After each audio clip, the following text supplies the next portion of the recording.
to your door for free. Limited time, $30 off your first box. HelloFresh.com/Colin Ray Lewis in 10 minutes. So, when everybody in a company starts saying the same thing, like they use the same sentence, the same term, the same line, it's been orchestrated.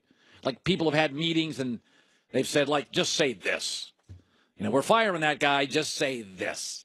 So the Cowboys now, this is very interesting. Stephen Jones has said this. Jason Garrett said this. And now two Cowboy players, La'el Collins and Travis Frederick, have both said the same thing about Dez Bryant.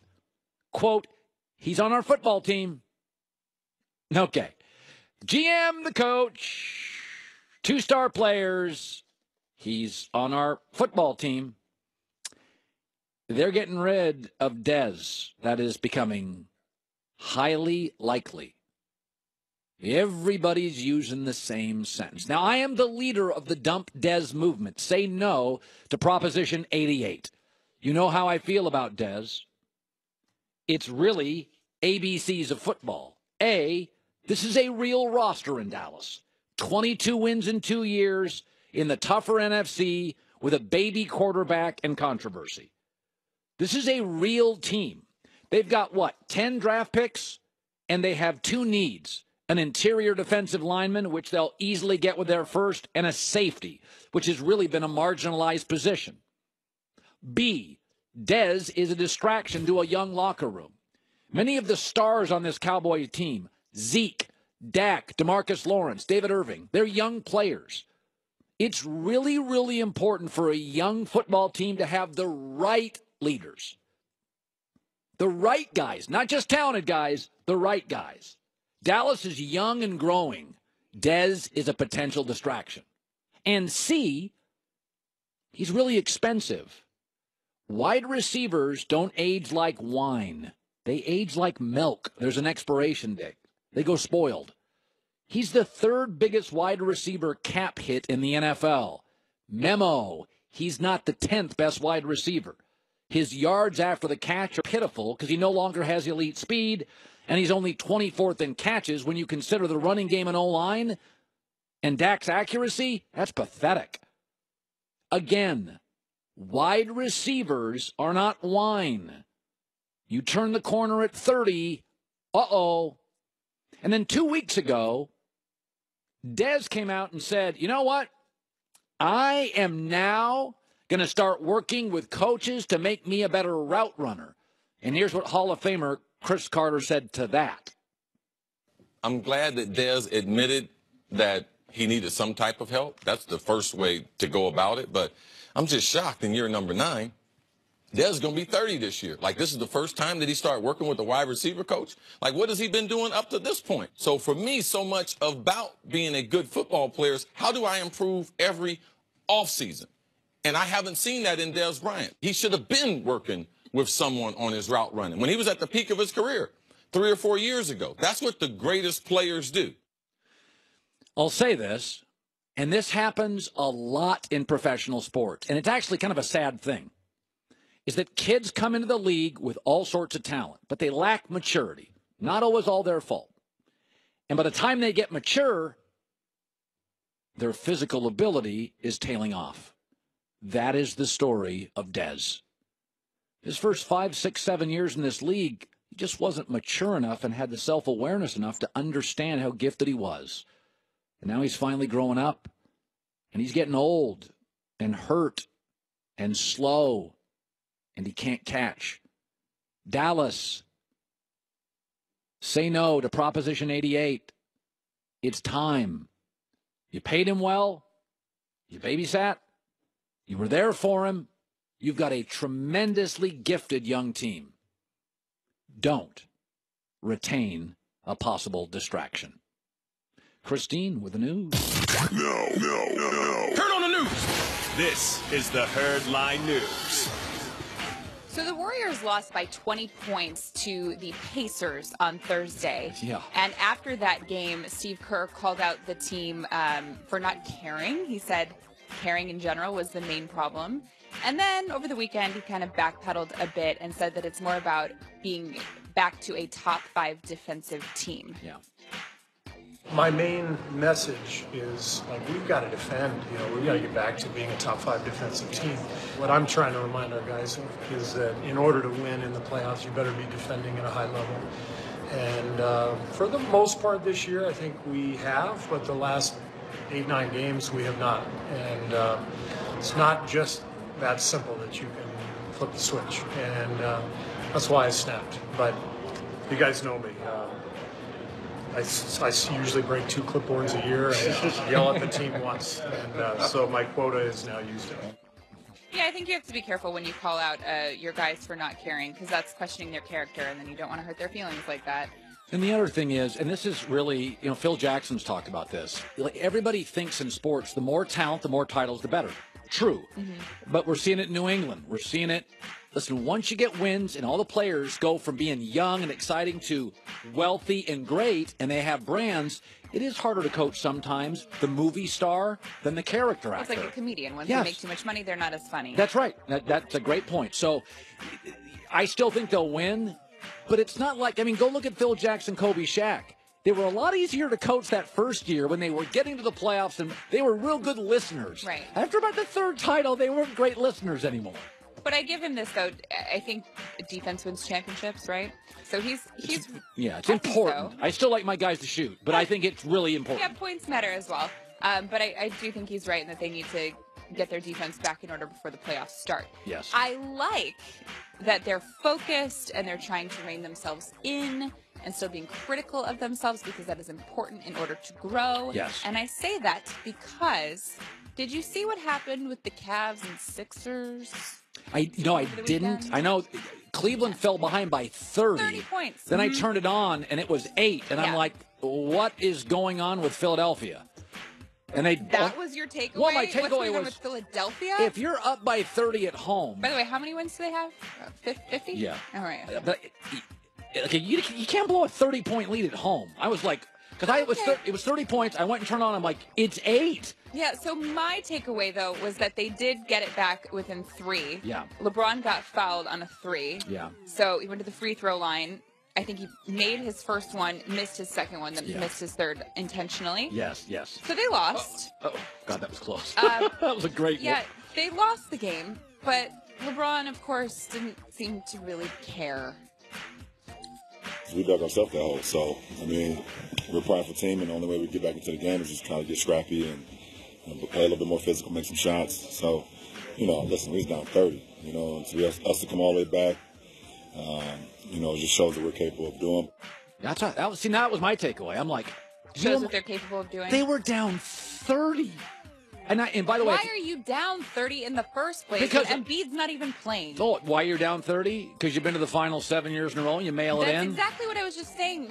My point about Steve Kerr is that they are still caring. They're trying. Yeah. He's getting on his team. LeBron's like, we'll be down 30, whatever. It's fine. Without Embiid. The East is a little easier than the West. But as if that weren't enough, LeBron decided to go to his favorite thing, Instagram, and comment again on this. I don't even get it. Another one in my DJ Khaled voice. You know how DJ Khaled, another one. They did get that W over us, though. Hashtag season 15. Hashtag strive for greatness. Hashtag James Gang. Hashtag. Oh, this was the dunk he had. The what? Did you see his dunk? I know it was the dunk, but really, you're bragging about your own dunk when you're down by 30 points and you lost to Philadelphia without Joel Embiid? Have a little bit of self-awareness to maybe not go on Instagram and post another one. It was a darn good DJ dunk. DJ Khaled voice. It was a really good dunk. Did you see that dunk, John? It was the second best dunk of the year. The first one was LeBron against Portland. You know what would have been great? What? Made a couple more of those and actually won the game. Yeah, that's what matters. Stats don't matter. That's a good point. Right? That's what I'm saying. And finally, shout out to our friend Ben Lyons, because he is, I think, the world's biggest New York Knicks fan. Yeah. And he was in New York, I think this is from today, and just tweeted out the side of a building that now New York and the Knicks are trying to get LeBron to come there with this very special billboard on the side of a building. Oh, God. King of New York, prove it. Please. Hashtag King James NYC 18. So they're now joining all the other cities. Cleveland, Philadelphia, the difference is LA, Philadelphia and Houston have really good players. Well, that's funny you say that. So I tweeted about this, and a lot of Knicks fans don't like the idea of LeBron going there. However, I asked Ben, because he's such a big Knicks fan, and he said, I want professional basketball players I've heard of. That would be a big step. So there is that. Yeah. I don't think he's going to New York, though. No, I don't either. Christine with the news. Well, that's the news. And thanks for stopping by. The Herd Lie News. 13-time Pro Bowler, multiple Super Bowls, Hall of Famer, our guy Ray Lewis joining us on the show today. Okay, so I'm calling it my Proposition 88. I don't get political. Proposition 88 is dump Dez. I got nothing against Dez. But I think in young locker rooms, and the Cowboys are pretty young, it's not just having good players, it's having the right players. Mm-hmm. And I think Dez is talented. Mm-hmm. But I don't think he's the right guy around DeMarcus Lawrence, Zeke, Dak. These are terrific young players. Yeah. So, and I say this, Ray, is I was told this years ago by an NBA executive. He said, Colin, it's not about getting stars. It's about getting the right stars. He's like, Tim Duncan is the hardest working guy in the team. Yeah. Okay, you, Ed Reed, were not just great players. There are a lot of great players. You were the hardest working guys on your team. So if you were Dallas this morning, I'd be like, Dez, I love you. I made you a millionaire. I'm out of here. What do you do with him now? He's really expensive. Yeah, look, I think, and we've kind of seen this road, right? And kind of listening to what you're saying and just listening to a bunch of other people, I always kind of do the opposite. Right, because what I believe, Dez has never kind of realized it to this point was they've always been waiting for the next leader to emerge. Like Dallas has been waiting for it. Like, who's that next guy? If you go all the way back to the 94, 95, Troy Aikman, Moose, Michael Irvin, all these guys, you had personality. But those guys were leaders. This is where I'm going with that. This is exactly, he said that. But every one of those guys was their leader in their own way. There's when the last 5-10 years, right? When the last time we had a leader on the Dallas Cowboys? Like that you say, he's going to rally the team, he's going to pull the team together, and this is the way it's going. I think Sean Lee defensively. Really? You think Dez can lead? No, I'm telling you, he never made the transition to lead. Okay. Right? Because some people just come into the game and they play their position. And they do their thing. That's 98% of the league. That's 98% of the league, right? It takes a very unselfish person to become that leader. And I want to segue from that into Johnny Manziel. Yeah. This has been my theory, is that I was never a Johnny Manziel guy. And I said this, and I said, it's just his DNA. Mm-hmm. Johnny's talented, but he's running back cocky, wide receiver glib. I believe when I look at a quarterback, when I first met Russell Wilson, I can remember sitting with a producer saying, that's going to be Seattle's greatest player ever. Yeah. It wasn't because he was short. I was taller than Russell. And I'm like, dude's 23, going on 40. Yeah. Like, I don't buy Johnny Manziel because, Ray, you've played with 1,000 guys. Quarterbacks are different. I don't think Johnny's mature enough to be last week he said, Cleveland should have been smarter. They were stupid for drafting me. They should have known. And I think, you're blaming Cleveland? I mean, you played with guys who were great but not mature enough, didn't you? Yeah, man. Listen, look, I'm going to tell you something, and I'll wait till we probably get to the next one. But you watch these guys come in and out of the league, and a lot of these guys are sold that their talent will get them through anything. That's what they believe. Did in high school. It did in college. So guess what? It has to work in the National Football League. Has in high school and college. Absolutely. So it works. But the difference is high school wasn't paying you, college wasn't paying you. Not supposed to be. Not supposed to be. I won't go there. But when you get into the league, it's a business. And listen, the first time, no disrespect, I don't have to meet someone to tell you if they're pro ready. I can tell you the way they carry themselves on the field the first time I see them to tell you if they're pro ready. You could tell. Somebody told me that about Julio Jones of Atlanta. 100%. They're like, you could go to his pro day and know it. You're like, oh, yeah, he's That's the pro. Totally into 100%. Sam Darnold for USC. Same thing. I want to throw in the ring. Yeah. It's because it's what you know you're stepping into, and realistically, you know that your talent probably isn't the best where you're going. And so you have to figure that out on what's my next niche. And a lot of these guys don't have niches. Yeah. Johnny Manziel has no other niche than running around with a football. Seriously. Like there's no personality to him. And I've sat with him personally. And the moment I sat with him, he scared the heck out of me. I was like, he's clueless. He doesn't get it. He really thinks his talent. By the way, does Russell Wilson have the perfect body and the perfect arm? A big part of Russell Wilson's greatness is his brain his mentality, and his maturity. Yep. I mean, let's be honest. Phillip Rivers, he's throwing that thing sideways, but that guy's tougher than a $4 steak. Absolutely. I mean, he is tough, and he's screaming at guys. Quarterback's about more than your arm. It is. It really is. All right, let's go into this. So Christine had this story earlier. This is very interesting. That Belichick came out, and he ripped Gronk in front of Patriot players this year for using Alex Guerrero. And let me ask you this. So I'm Belichick, and I got my training staff. And then Brady used his own guy, and it appears to be work. Now Gronk wants to use his guy, and I'm sitting there as Belichick. I'm thinking, whoa, time out. My locker room's split. They don't trust my trainers. When you were in the league, did you use Raven guys or Ray Lewis guys? Both. Now, how did it play with Brian Billick? Both. Yeah, I mean, look, I think, like, I don't know the total context of it, and that's what I was trying to figure out the total context of it from him. But first of all, this is me. Get extra help, right? But Gronk should not be on Brady's program. Why? Because it's a totally different program. Because Brady ain't preparing to get hit. Brady is preparing to keep standing up. So you think Gronk's getting thinner? He looks. Man, you better listen. Look, take some of his workouts, right? Take a lot of what he does. I did it in my career. I took a piece of Shannon's, took a piece of Raw Woodson's. Oh, you did? Yeah, I just took pieces of one of the earlier guys I took pieces of was Benny Thompson. So I would take pieces of it. But then when I started to get later in my career, I started taking, pieces of their portfolio now. Like what doctors you use outside of the regular doctors. Okay. You know what I'm saying? But you always respected the Ravens doctor. Oh, absolutely. Absolutely. Because this is what Christy and I talked about.